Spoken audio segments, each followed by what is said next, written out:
Assalamualaikum warahmatullahi wabarakatuh. Saya Cindy Hartati akan sedikit menjelaskan mengenai audit keuangan dan saya Riri Melia Damayanti akan mendengarkan dan menanyakan apabila ada yang tidak saya mengerti. Baiklah, langsung saja Bi.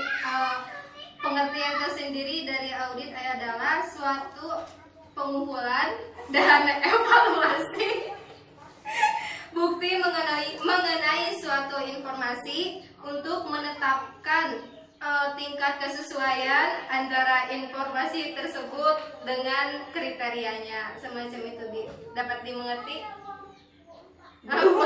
Nih, jadi audit audit di sini prosesnya itu pengumpulan data dan mengevaluasi bukti yang disajikan oleh pihak manajemen perusahaan untuk dilakukan audit, diperiksa gitu, Mbi.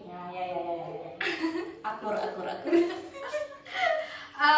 Proses audit ini hendaknya dilakukan oleh seorang yang kompeten dan independen. Seperti apa itu kompeten dan independen itu? Baik, jadi seorang auditor yang kompeten itu, jadi dia itu harus memiliki pengetahuan dan pengalaman gitu, Bi, agar bisa. Tukang opak atau bisa? Gak bisa.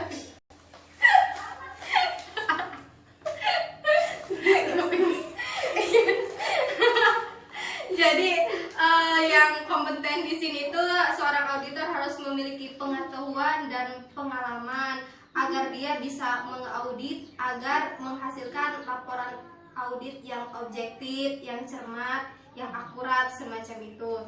Dan auditor yang independen itu auditor yang tidak memihak gitu, tidak memihak, harus jujur,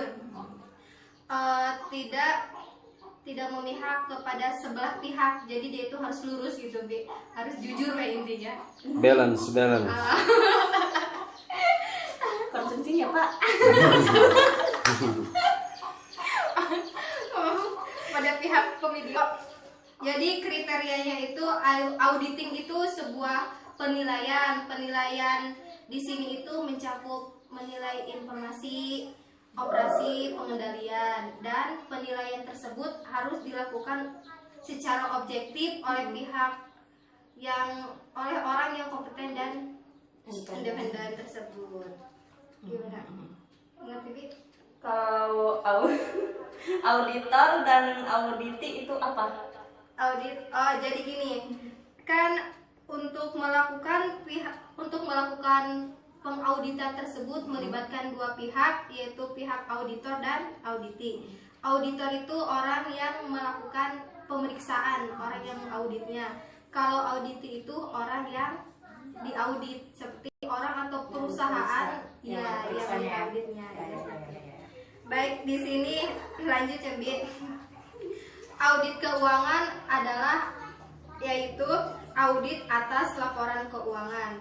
Auditing atau pemeriksaan ini bertujuan untuk memberikan informasi kepada pihak-pihak yang berkepentingan untuk kesesuaian antara informasi di sini berupa laporan keuangan yang disajikan oleh manajemen perusahaan, apakah sudah sesuai dengan standar akuntansi yang berlaku, semacam itu. Tujuan audit keuangan tersebut.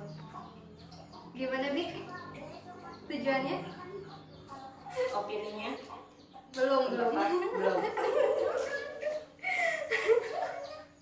Jadi hasil akhir dari proses audit keuangan itu untuk memberikan berapa menit?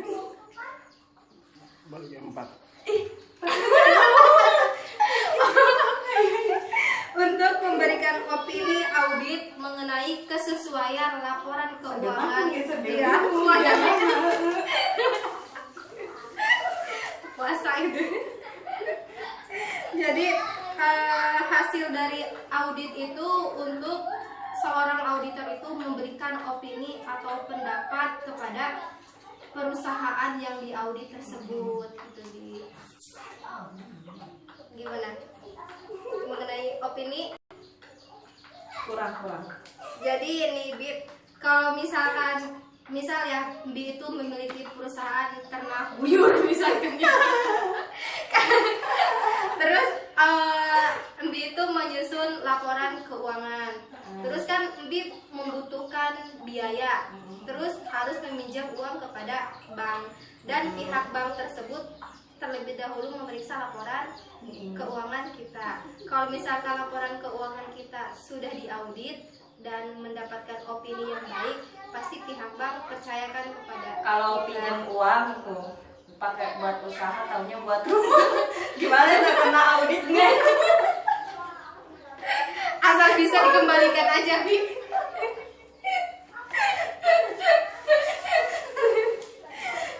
Betul, pakai beli mobil ya. Seolah-olah pakai usaha, taunya pakai mobil. Boleh. Ya, iya gitu, Bi. Jadi opini itu untuk apa sih? Sebuah pendapat yang diberikan oleh auditor. Udah cantik. Opini di sini bisa ada jenisnya, yaitu pernyataan wajar tanpa pengecualian, pernyataan wajar tanpa pengecualian dengan paragraf penjelas, terus pernyataan tidak wajar, pernyataan apa tadi? Pernyataan dengan pengecualian dan pernyataan tidak memberikan pendapat. 2.000. Sekilas info. Lanjut.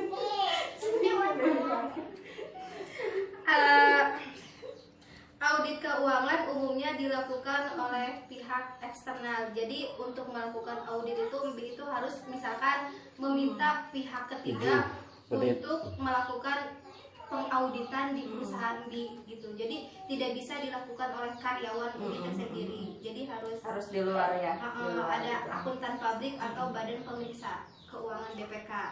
Takutnya kan ada saling ini apa? Iya, kecurangan kerjasama.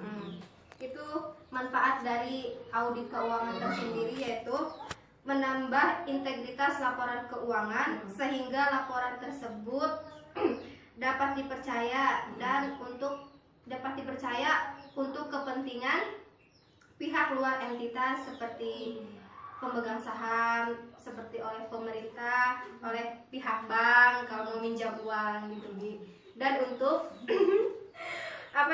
untuk mencari atau mengurangi tingkat kecurangan yang terjadi yang dilakukan oleh manajemen perusahaan gitu. Takutnya pegawai-pegawai MB gitu tidak jujur. Jadi kalau misalkan dilakukan audit bakal ketahuan semacam itu, Bi. Iya. Ada yang ditanyakan lagi, Bi?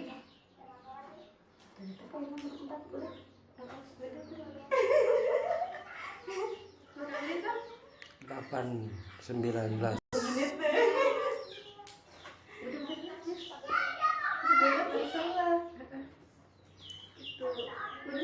Udah. Ayo, sekian. Jadi kami Hanya itu yang bisa saya sampaikan, dan kalau misalkan belum dimengerti karena saya masih dalam tahap pembelajaran. tahap lockdown.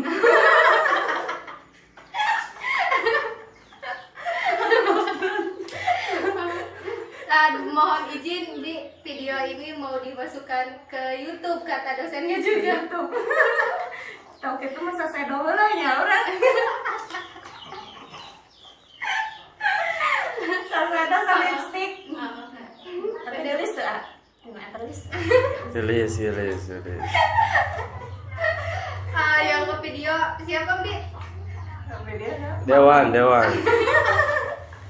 Ada, Bi. Terima kasih. Mang Usep. Terima kasih atas perhatiannya. Bi, wassalamualaikum warahmatullahi wabarakatuh. Waalaikumsalam. Kan jadi ngejawab. Udah. Bisa belum? Kagok 10 menit ya. Ada